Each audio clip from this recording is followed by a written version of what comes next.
and I thought it'd be a good idea just to have a quick recap of my first live video.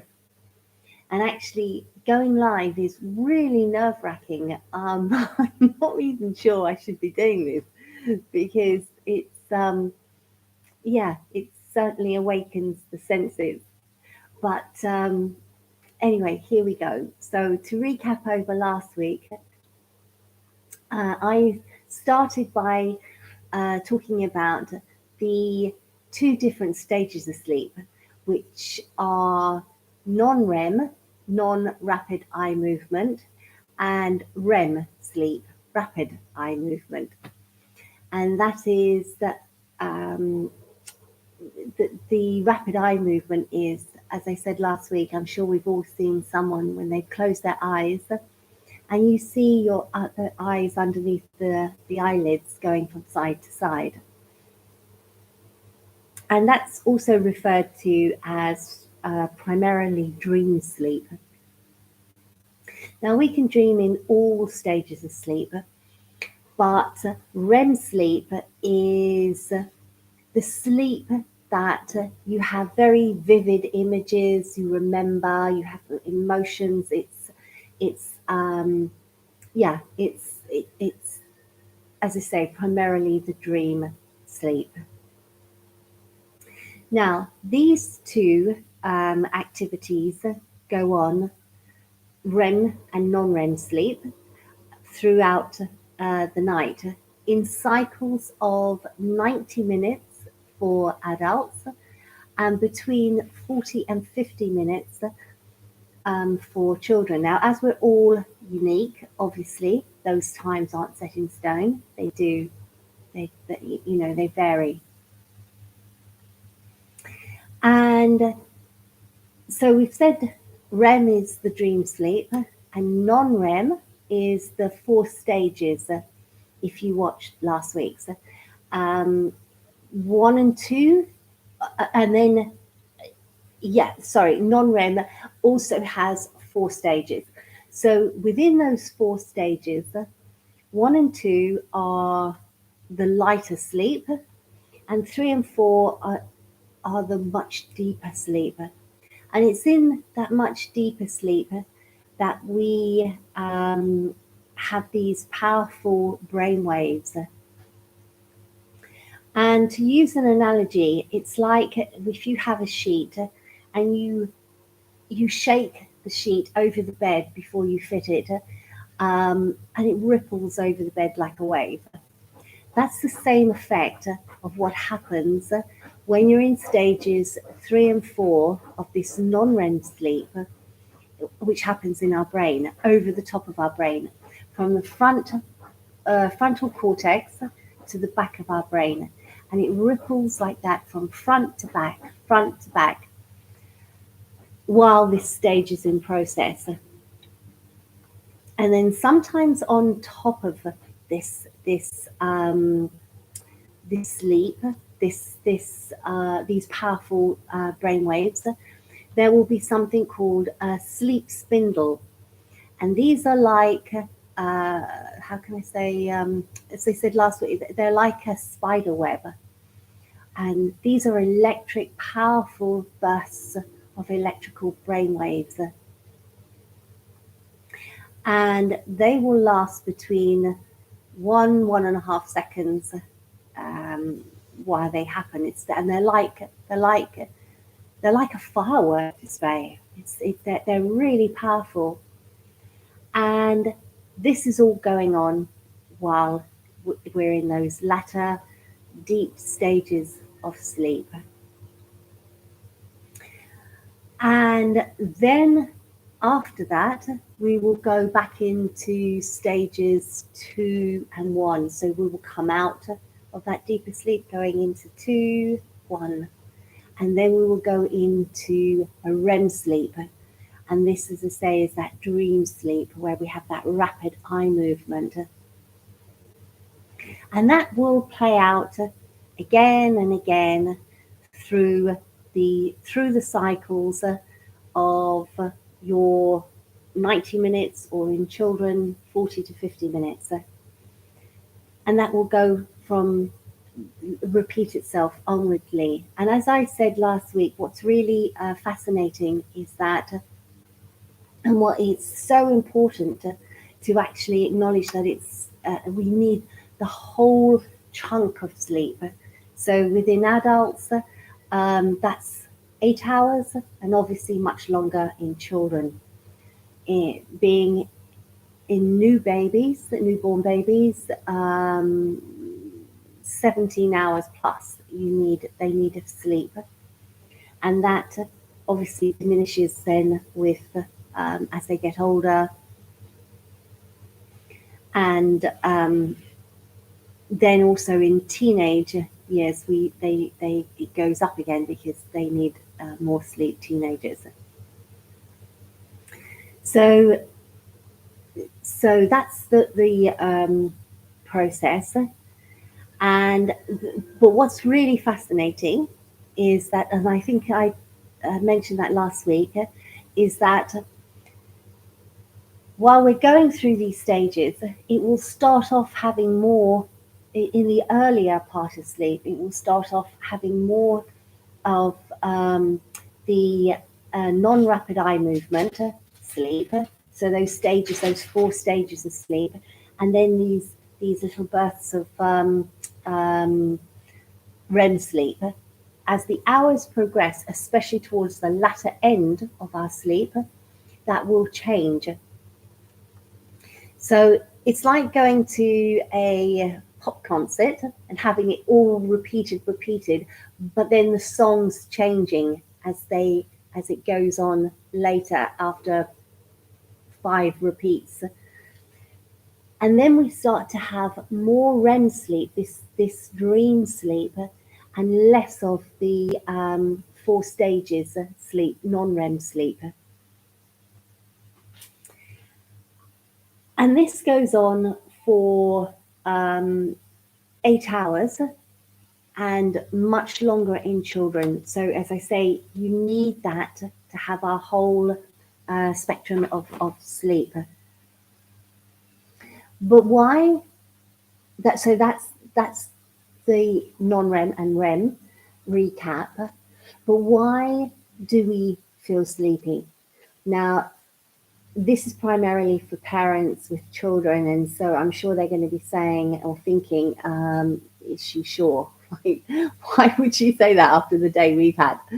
And I understand that, but this is for ideally people who are having sleep, and that's where my job comes in, because my job is to help families back into that well adjusted, children sleeping through the night, and obviously then subsequently the parents will sleep through the night.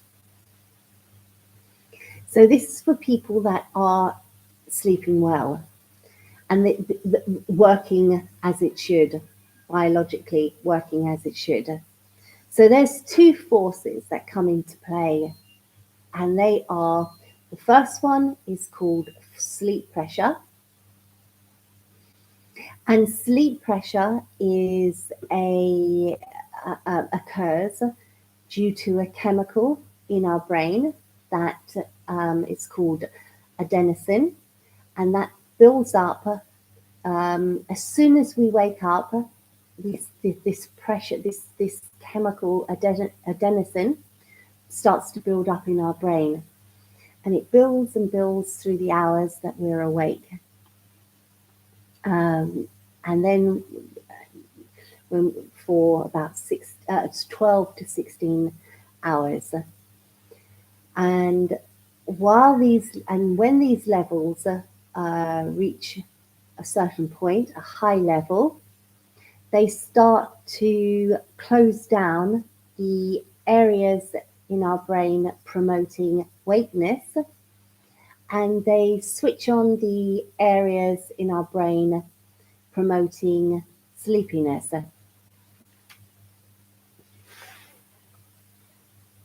And then we will obviously, that's why we feel tired, and then we go to bed and then we have a sleep. And while we're asleep, the brain will detox itself from this adenosine chemical. And it's like a spring clean every night. This happens to us all every single night. And if we are having the proper sleep and we are sleeping well, this chemical will completely clear. And this whole process of clearing the brain will take roughly 8 hours in adults and then much, much longer in children. So that's what sleep pressure is. Now, alongside this sleep pressure, what causes us to feel sleepy, there's also something called our circadian rhythm, which is basically our internal 24-hour clock. And the master clock is located deep within the center of our brain. And what's fascinating is that nearly every cell in our body will have its own circadian rhythm, so its own little clock. And as I study sleep, I'm fascinated by sleep, and I just find that that's incredible. Every single cell nearly in our body has its own little clock.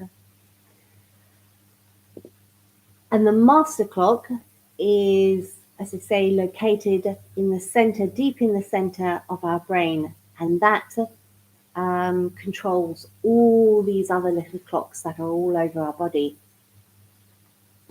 with more than Swiss precision. And these clocks keep to a beat that goes on every day and every night while we're alive, that is, obviously. And as we're diurnal, because humans predominantly sleep at night, so the beat starts to pick up just before we wake. Now, don't forget, this is completely separate from sleep pressure. They both, sleep pressure and our circadian rhythm, work independently of each other. But if they're in sync, they are perfectly aligned. And it's a little bit like, in nature when you, I don't know, you look at a flower, maybe the different colors in a flower, and yet they totally independent, those colors, but they complement each other. Or you see, I don't know, trees and then the sky, and again, they're totally independent, but they really complement each other. And that's the way that if you get enough sleep and you if you get enough sleep, these two independent forces will work together and really make you feel refreshed when you wake up. So this beat starts to pick up stronger when we are waking, just before we wake up, and it will reach its peak in mid-morning, early afternoon. And that's when, as I say, if you're sleeping well, you will be at your peak performance. And then we will have a dip between the hours of, I don't know, between the hours of 1 and 4. And you won't be as quite as alert. So, you may feel tired after lunch or something like that, but that's totally understandable. That's biological. Nobody can help that. That is our circadian clock working. And then it will start to pick up again, and you will go through until you and it will keep strong until 12 or 16 hours of wakefulness. And then it will then become a lot fainter. And so, and it will reach its lowest point at night. And then once it reaches that point, it will start again to slowly build up stronger and stronger until just before we wake up. And if you don't have an alarm clock, you will wake up at the time that you are that you're biologically meant to wake up. Again, this is if you're having a proper night's sleep. So some of us are, wake up early, and some of us tend to wake up a little bit later. And again, this is all in our DNA, and I'll go into that in another videos later on. But that's the two that's the two independent forces: sleep pressure and your circadian rhythm. And I just find this so interesting, because it's only actually in the last 20 to 30 years that huge amounts of study has been taking place regarding sleep. Before that, there hasn't been that much. And compared to all medical, scientific studies and all other scientific studies, sleep has been the last one to really pick up the momentum. And so now we're learning this. I think it's a great opportunity for families to realize the importance of sleep, because when you think about it, we spend a third of our lives asleep. So that's a huge amount of time.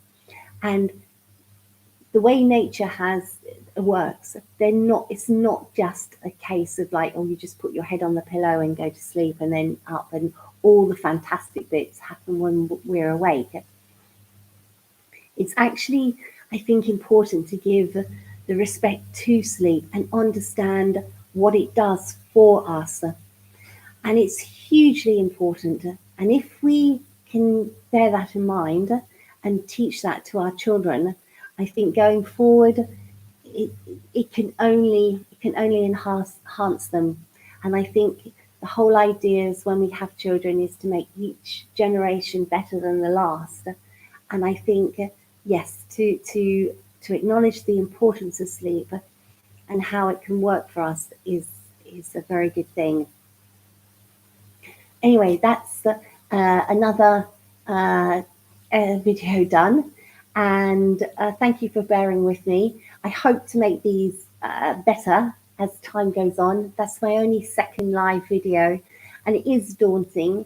This whole situation with social media is quite new to me, and I do find sometimes going live very daunting. And so yeah, again, thank you for bearing with me. And I aim, I won't say I definitely, but I aim to be here next Friday at 12 o'clock GMT time.